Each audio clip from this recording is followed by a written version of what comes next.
enough heat. They're grown typically in Oklahoma, Texas, and in the South. We probably can't grow them in Nebraska successfully as a cash crop. Excellent cover crop though, good source of nitrogen production. Like I say, they tolerate the heat and dry weather pretty well. Again, I think Cody got a really good stand on these and planted them pretty thick. But in spite of how thick they are and close together, and only having an inch of moisture on them, they're hanging in there pretty well. Cowpeas germinate extremely quickly. When you plant these things, they're usually up in about 3 days. They really grow fast, and cowpeas have the ability to tendril and climb as well. I've seen pictures of, I've got an organic customer up in Nebraska, and he'll, in his organic seed corn, at his last cultivation pass, he'll seed cowpeas in, and by the end of the season when he's harvesting his corn, those cowpeas will have vined 8 or 9 feet up to the top of the corn plants. They like to climb, and in a field of cowpeas, if you've got a tall weed out there, those cowpeas will just vine right up that weed, and they'll eventually just suck it right down into the canopy, and you won't see the weed anymore, because they'll climb on anything that's out there and just kind of tend to pull it down. So we like it as a cover crop because it grows so well in the heat and has good drought tolerance. Sunflowers, again, planted pretty thick and, showing some stress of the heat and the drought. We like sunflowers in a cover crop mix because of the root. And when we design a cover crop mix, we're not only looking at what grows above the ground, but really interested in what's growing below the ground. So we look at root types, and we want to have a variety of root types out there. So we look at crops like the radish and the sunflower, safflower, things like that have a good deep taproot. And then we want to complement that with some grasses like the sorghum sedans and the millets and oats and rye and things like that have a very fibrous root system. Because the goal is to have roots at different levels, as well as having the above ground canopy at different levels as well, because the roots are what is really driving the soil biology, and the more diversity of roots you have out there, the more diversity of biological life you're going to support and enhance. And so that's where a sunflower would have a good fit.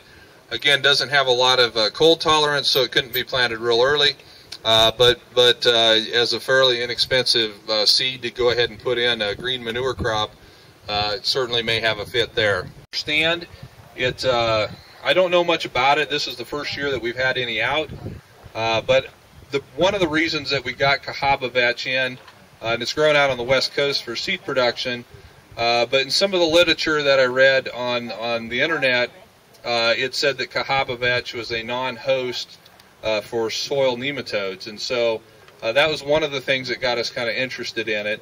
It's also supposed to be a hybrid vetch, so we were looking to see how it would grow compared to like hairy vetch or common vetch. It is a spring annual like common vetch, not a winter annual like hairy vetch. Cost-wise, it's somewhere in between common vetch and hairy vetch as far as the price. When we have CAHABA VETCH in our interseeding experiments in our irrigated corn. Looks very, very good growing down in the shade in that irrigated corn canopy. So that kind of excites us a little bit about it. But don't really know a lot about it other than that. But it's right next to it. Again, Brendan had some in his field. Couldn't find a lot out there. Not exactly sure why, but again, it's similar to a sunflower in that it's a deep-rooted, broad-leaf plant. It's not in the brassica family like a radish, but it still has a good deep taproot. It's an oilseed crop. Guys that are growing it for the seed, they're crushing that out and producing safflower oil. It's a cool season broadleaf as opposed to the sunflower being a warm season broadleaf. So it can be planted earlier. It will grow later into the fall than sunflower. It's almost a thistle type plant. As it grows and matures along the spines of the leaves, there will be a lot of thistle type things. We planted around the 4th of July, and in 60 days it got 6 feet tall, and we sent a clipping into the lab, and it showed 180 pounds of nitrogen production in 60 days. So you're not going to see that out here because you don't have enough heat. And like I say, it's a tropical plant, so it really likes the heat. It likes long days. And it's a super nitrogen producer where you have those conditions and those situations. Again, we were just kind of looking to see what would grow. You know, from compared to other things, it's grown just as much. It'll be interesting to see how much it grows before it stops. You know, the frost will take it out. But what we've noticed in Nebraska is it'll stop growing prior to a frost because it's pretty dependent upon day length. And so the sun hemp that I planted July 10th, you know, may get 6 feet tall. The sun hemp I plant August 1st may only get about 4 feet tall. And it'll just stop growing even though it hasn't froze out, simply because the days are getting too short and it's shutting itself down because it is a tropical plant. Again, an excellent nitrogen producer. Don't know how well it would work here simply because you've got such a compressed growing season, and it is a very long season crop to put out.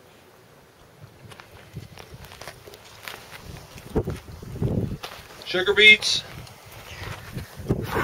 another deep-rooted brassica, or it's not really a brassica, it's more of a root crop. We don't really use a lot of sugar beets. We have some. One of the reasons we have sugar beets is for guys that have very high salinity soils. Sugar beets can tolerate a lot of salt, and so we use it for guys that have, you know, the high saline situations. Sugar beets and barley and yellow sweet clover are ones that will all grow well in those really salty soils. And so, you know, the seed's a little bit pricier than a lot of the other radishes and turnips and stuff, so we tend to kind of use it in specialty situations like that. But they don't look like they're doing too bad out here.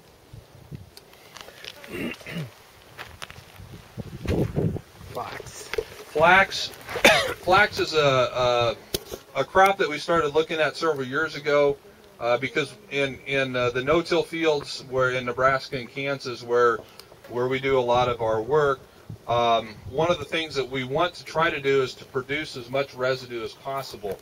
Because you talk to Gabe Brown and some of these guys that have been doing cover crops for years and years and years, what they start seeing is their soil is so biologically active, and I think Brendan would attest to this too. Once that soil is so active, the residue gets consumed and cycled so quickly that it's difficult to keep anything on top of the ground. Even in no-till situations, we can grow 230 bushel irrigated corn and come out the next spring, and there's very little out there because the biological activity, the worms, the microbes are so active that they're consuming that and they're cycling it so quickly.